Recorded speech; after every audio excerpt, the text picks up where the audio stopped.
What's going on YouTube? It's Phil here, back with another video. So it's Semen Retention Sunday again, and this Sunday brings up 70 days or 10 weeks of semen retention for me. So no slip, slop, fap, apps, or relapse over the last 70 days. So going well, and I just woke up, I did my daily 20-minute meditation, prayers, gratitude journal.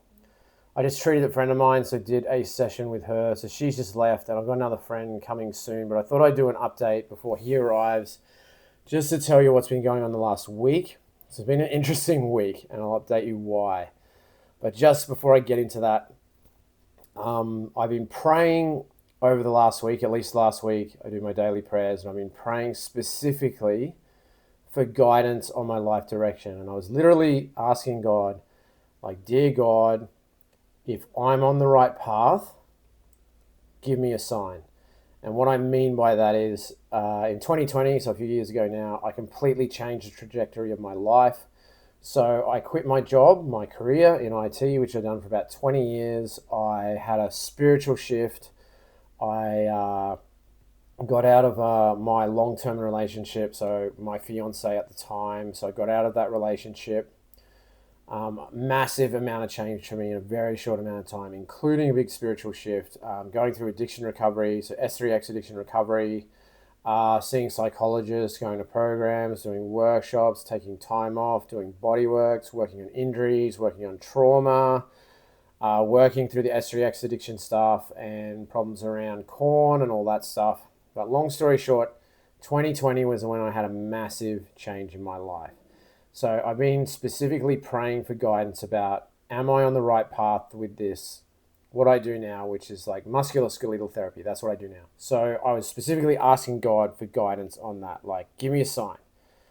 And I'm pretty sure I got my sign. So I'm going to tell you what happened. So on Thursday, I got up, did my meditation, prayer, gratitude journal, went to work. I did a full day at work. After work, I meet up with my brother. We go to a comedy show. We have dinner.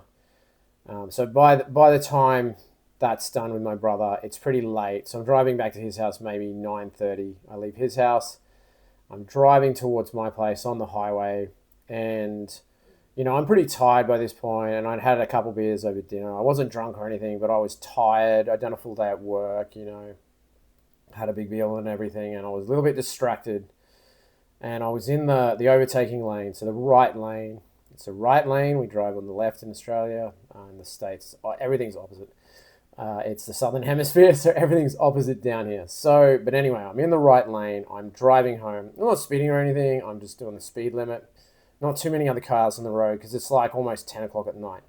But I start drifting a little bit, and I drift over the white line on the right. So I'm drifting towards the barrier.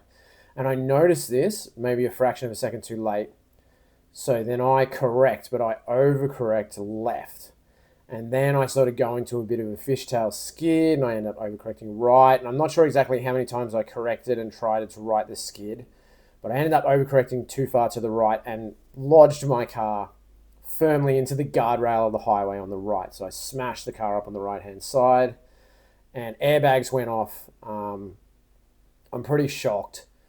But I was okay. Long story short, I'm okay. I walked away with it from, I wouldn't say without a scratch, like my hands were bruised from the airbags going off. I had my shins from the airbags.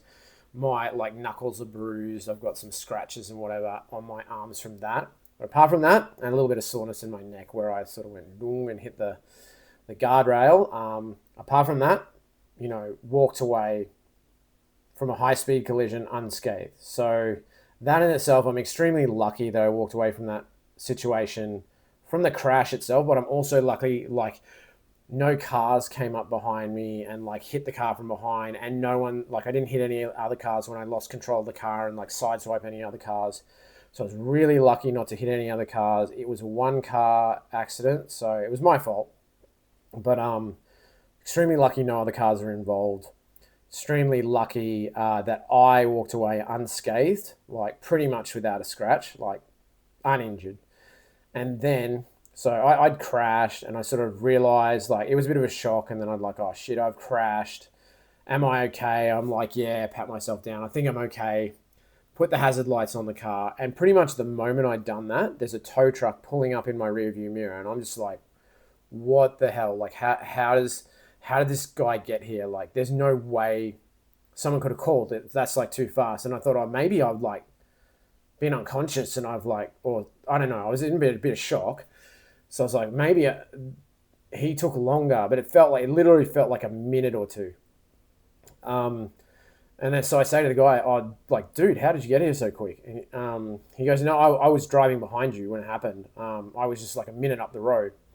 So he was literally on his way home and then saw me and like pulled in behind me, which blocked me off. He put his lights on, so blocked that lane off with the tow truck, which is really lucky for me because I'm on a highway and I'm near a curve, so the visibility into that part of the lane wasn't great. So him pulling up and like shielded me from the traffic, put his lights on, and like just made sure I was okay. And he got the car on the back of the tow truck, and he actually ended up giving me a ride home. So like in terms of what could have been like a high speed crash, I'm on the highway. This is a high speed crash into a friggin' guardrail. Like it's I was really lucky, okay, to come away with it. One, uninjured. Two, no other cars involved. Three, tow truck just comes, picks me up, and takes me home. And the guy was super cool and nice. We had a chat, on the way home, this and that. And we get to my place.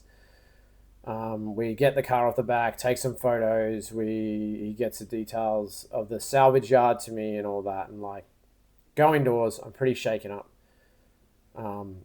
Couldn't sleep all that night. I think I was still in a bit of shock. I was like, tried to sleep that night, just not getting any sleep, in and out, kept waking up, super hot. Like my whole body was just absolutely on fire. I was boiling.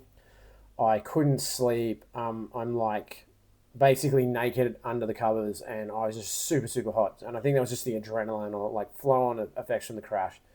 But, I go to work the next day and I ring the insurance company. Luckily, like I'm insured, fully insured for the car. So lodge the claim with them, but like pretty shaken up by this. So obviously my car's out, so I'm getting public transport now. So the Friday I get the bus to from work. Saturday I get the bus to work, and then I did a full day of work yesterday, and then got the bus home.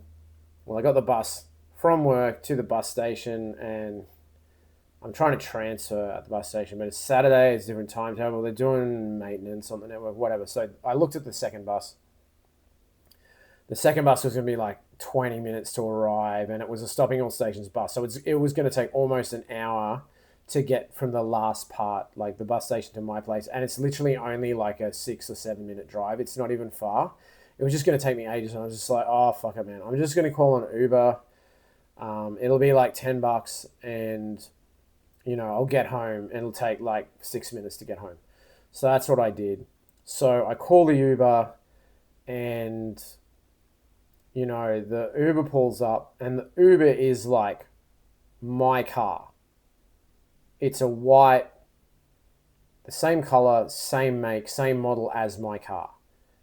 And I'm like, oh, that's weird. I didn't think anything of it. Then I look at the number plate. I'm like, it's like 777. I won't give the whole number plate, but it's 777 something, something, something.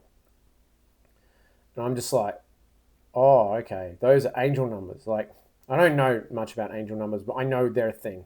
I don't know what they mean. And I'm just like, oh, that's an angel number. I should go look that up. So I didn't know at the time, but like once I got home, I looked it up. 777. That angel number means you're on the right path. And I'm just like, that's weird, bro. Like, you could say that's a coincidence, but I've been specifically praying about this thing. And the car crash itself, I'm like, is that a sign? Like having a car crash, I've been praying this thing. Like, does that mean I'm on the right path? I'm not on the right path?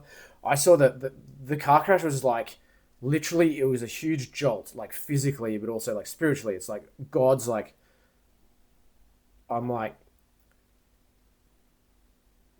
he's got my attention. God's got my attention. But like, okay, but what does that mean? And then like a day and a half later, this thing happens, and I'm just kind of like, that's just super weird. So anyway, like I'm not saying that couldn't have been coincidence, but on this path, there's just been a few too many coincidences for me to believe that things are coincidences. I don't think that's a coincidence. I think that's a sign, and I've been praying on this specifically, so I'm taking that as a sign that yes, I'm on the right path. I'm still praying, like, because I'm like, is that the sign I'm on the right path spiritually or career wise? Because I was more wondering, am I on the right path career wise? But the career wise thing ties into this spiritual shift anyway. So I'm going to keep praying on this, and not that I'm testing God, but like I believe that was a sign. Like that's just it's too weird. Um, Especially when I just recently, in the last week or so, little bit more than a week, started praying for this specifically. God, if I'm on the right path, give me a sign. And that's to get those numbers 777. I don't know, like, yeah, that it's I'm still processing it. I'm still processing the crash and like obviously sorting out the car and all that. But it's just super weird for me. So anyway, that's the story of what's been going on over the last week. But I'm still here. Still, I'm really grateful to be alive. It really gave me a chance to reflect, and like I'm super grateful to be alive. That was the first thing on my gratitude journal the last couple of days. Grateful to be here. The channel's picked up a couple more subs, so not that I'm here for the subs. I'm just here for a bit of accountability, to share my story, to give something back, to help out in whatever way I can for other people who are struggling with this whole thing with corn addiction, or S3X addiction, whatever you want to call it, or who just want to do SR as a spiritual practice. But that's what's been going on. I thought I'd give you the update.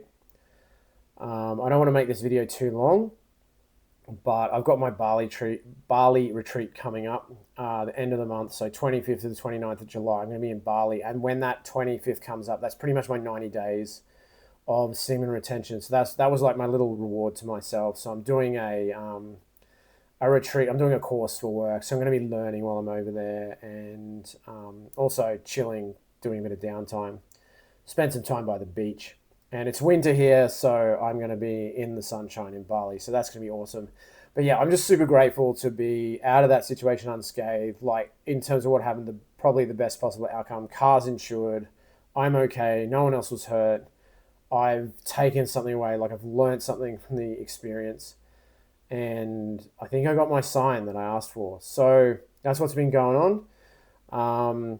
So yeah, if you're listening to this, if you're on the channel, watching, subscribe if you like the channel, or if you're getting something out of this. But drop a comment below, man, if you've experienced signs like this, or if you're just on the SR journey, and it doesn't matter if you're day 1, day 10, day 1,000, or if you're just starting day 0 and you're thinking about starting. Like, semen retention, get on it. It's a spiritual practice. It will change your life. I guarantee it. This isn't my first time doing SR, but this is the most recent time, and I thought I'd update you all with the experience. So just, we're all in this together. Share experiences. If you're having wins, if you're getting frustrated, if you're having setbacks, just share where you're at on your journey. Drop a comment below, and yeah, I'll leave it there. I don't want to make this video too long, but yeah, thanks for tuning in, and I'll see you on the next one.